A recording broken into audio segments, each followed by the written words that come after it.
Doctor plus நேயர்களுக்கு வணக்கம்.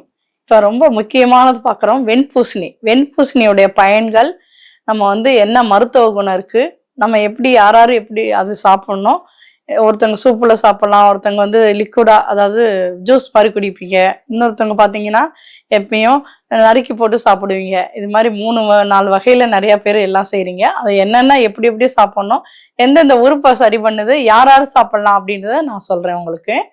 பார்த்தீங்கன்னா ஃபஸ்ட்டு சுகர் பேஷண்ட் எடுத்துக்கிட்டிங்கன்னா எல்லாரும் ஜூஸ் தான் குடிக்கிறாங்க. வெண்பூசணி நல்லதுன்ட்டு ஜூஸ் குடிக்கக்கூடாது. சுகர் பேஷண்ட் எடுத்துக்கிட்டா கட் பண்ணி சேலட்டாக போட்டு சாப்பிட்லாம். அப்படி இல்லைன்னா சூப்பாகவும் குடிக்கலாம். சூப்பு குடிக்கணும்னா அது முறை இருக்குது சொல்கிறேன் நான். கட் பண்ணி சேலட்டாக சாப்பிடும் போதும் மிளகு கொஞ்சம் சால்ட்டு போட்டு சாப்பிட்லாம். கொஞ்சம் புதினா எல்லாம் கலந்து சாப்பிட்டீங்கன்னா கொஞ்சம் நல்லது. வெண்பூசணியை சுகர் பேஷண்ட்டுக்கு தான் ஃபஸ்ட்டு நான் சொல்கிறது இந்த மாதிரி மெத்தடில். அடுத்து பூசணிக்காய் எடுத்துக்கிட்டிங்கன்னா, பூசணிக்காய் ஒரு கைப்பிடி அளவு எடுத்துக்கிட்டிங்கன்னா, இல்லாட்டி ஒரு கிண்ணத்தில் எடுத்துக்கிறீங்க, ஒரு பவுலில் எடுத்துக்கிறீங்க. ஃபுல்லாக எடுத்துக்கிட்டிங்கன்னா சீரகம், மிளகு, கொத்தமல்லி தழை, கருவேப்பிலை, இஞ்சி, பூண்டு இதெல்லாம் அந்த அளவுக்கு எடுத்துக்கணும். இப்போ பார்த்தீங்கன்னா ஒரு பவுலுக்கு நான் சொல்கிறேன், ஒரு 2 ஸ்பூன் சீரகம், 2 ஸ்பூன் மிளகு, பூண்டு பார்த்தீங்கன்னா ஒரு 4 பூண்டு, இஞ்சி ஒரு துண்டு, இதெல்லாம் எடுத்து நம்ம எப்படி மட்டன் சூப்புக்கு செய்வோமோ அதே மாதிரி தான். தக்காளி ஒன்று கட் பண்ணி வச்சுக்கணும். இது எல்லாத்தையுமே ஃபஸ்ட்டு பூசணிக்காய் போட்டு என்ன தண்ணி ஒன்றுனா அரிசி கழுவுன தண்ணியில் தான் சூப்பு வைக்கணும். அந்த தண்ணியை ஊற்றி மஞ்சப்பொடி போட்டு இதெல்லாம் நம்ம நுணுக்கினதெல்லாம் அதில் போட்டு நல்லா கொதிக்க விடணும். கொதிச்சு விட்டோன்னே அந்த காய் அரை பதத்தில் இருக்கணும். அதான் சூப்பு, நல்லா குழஞ்சிடக்கூடாது. அந்த பதத்தில் எடுத்து சூப்பை இறக்கி வச்சு ஒரு 11 மணிக்கு அதை குடிச்சிங்கன்னா உங்களுக்கு காலை வேலையில் தான் குடிக்கணும், அல்லது மதியம் தான். நைட்டு செய்யக்கூடாது. இதை எப்பயுமே வெண்பூசணி எடுத்துக்கிட்டிங்கன்னா நைட்டில் சாப்பிடக்கூடாது. இரவில் சாப்பிட்டால் யூரின் அதிகமாக போகும், அப்போ தூக்கம் கெடும். அதனால் நீங்கள் பகலில் 11 மணி போல் இது மாதிரி சூப் வச்சு குடிச்சிங்கன்னா சுகரும் குறையும், வயிற்றில் உள்ள சூடு அந்த மலச்சிக்கல் இல்லாமல் நீங்கள் பார்த்துக்கலாம். வெண்பூசணி அடுத்து பிபி பேஷண்ட் எப்படி இருக்குன்னா, ப்ரெஷர் பேஷண்ட்டு கண்டிப்பாக எடுக்கக்கூடாதுன்னு இல்லை. நீங்கள் ஜூஸாக எடுக்கணும். ஜூஸாக எப்படின்னா மிளகு பொடி, கொஞ்சம் சால்ட் வேணாம் உங்களுக்கு. பிபி பேஷண்ட்டுக்கு அதிகமாக சால்ட் போடக்கூடாது. பெப்பர் பொடி போட்டு கொஞ்சம் நல்லா மிக்ஸ் பண்ணுங்கள். அதுலேயே உப்பு போதும். அந்த ஜூஸ் எடுக்கிறவங்க எடுத்துகிட்டு அதில் புதினா, கொத்தமல்லி போட்டு தலையை போட்டு கொஞ்சம் நல்லா கலக்கிக்குங்க. அதில் இஞ்சி பூண்டு கூட நீங்கள் ஆட் பண்ணிக்கலாம்.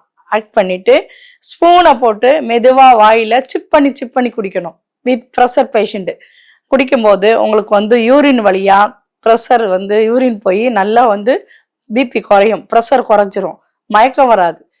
இது மாதிரி அதாவது சுகர் பேஷண்ட்டுக்கு சூப்பு சொன்னேன், பிபி பேஷண்ட்டுக்கு இந்த ஜூஸ் சொல்லியிருக்கேன். ஜூஸையும் குடிச்சிட்டு அப்படி உங்களுக்கு ஜூஸ் குடிக்க முடியலன்னா நீங்கள் கட் பண்ணி மிளகு கொஞ்சோண்டு புதினா தழை போட்டு குடிக்கலாம். உப்பு போடக்கூடாது, நீங்கள் சால்ட்டு போட்டு சாப்பிடக்கூடாது, அதிலே இருக்கும் சால்ட்டு. அதனால் தோலை எடுத்துட்டு நீங்கள் இது மாதிரியும் கடிச்சும் சாப்பிட்லாம். அப்படி இல்லைன்னா கூட்டாக சாப்பிடுங்க, கூட்டு வச்சும் சாப்பிட்லாம்.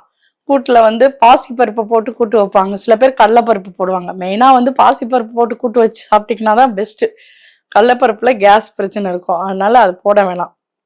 கண்டிப்பாக நீங்கள் கூட்டு நல்லாவே சாப்பிடலாம். அதில் பூண்டு இஞ்சி போட்டு சாப்பிட்டீங்கன்னா ப்ரெஷர் பேஷண்ட்டுக்கு நல்லது. சுகர் பேஷண்ட்டும் கூட்டு சாப்பிடலாம். கூட்டு சாப்பிடக்கூடாதுன்னு இல்லை. பூசணிக்காய் கூட்டு எப்படியும் வாரத்தில் 4 நாளாச்சு எடுத்துக்கணும்.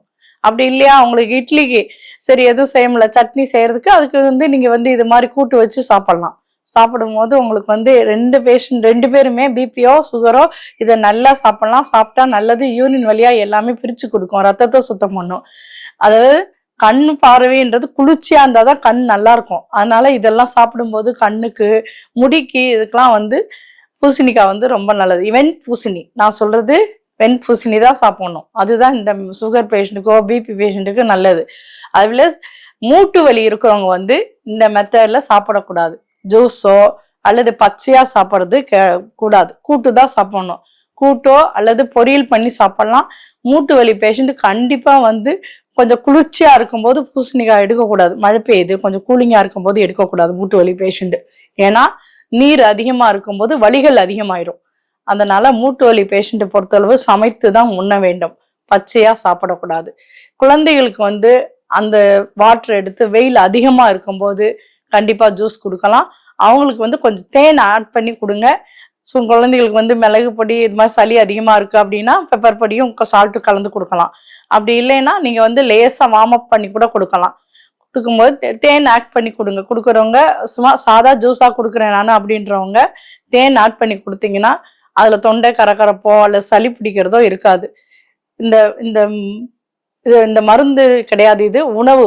வெண்பூசணின்றது நல்ல ஒரு மருந்துன்னு சொல்றதை விட உணவுல வந்து மருந்து, உணவின் மருந்து. அதாவது மாத்திரை மருந்து இதுன்னு சொல்றேன்ல, அது கிடையாது. இது அதெல்லாம் தேவையில்லை. இதை செய்ய செய்ய உங்களுக்கு வந்து நல்ல பலன் கிடைக்கும். சாப்பிட்டுட்டு உணவு வெறும் மருந்துகள் எடுக்கவே தேவையில்லை. இதுலயே நீங்க வந்து சரியாயிடுவீங்க. குழந்தைகளுக்கு கொடுங்க. யூரினரி இன்ஃபெக்ஷன் அது இதுன்னு சொல்றோம், அதெல்லாம் இருக்காது. அவங்களுக்கு நல்ல ஒரு ரிசல்ட் கிடைக்கும். நீங்க சாப்பிட்டு பயன்பெறுங்க. வெண்பூசணியை இப்படி பயன்படுத்தி நலமுடன் வாழ வாழ்த்துகிறேன்.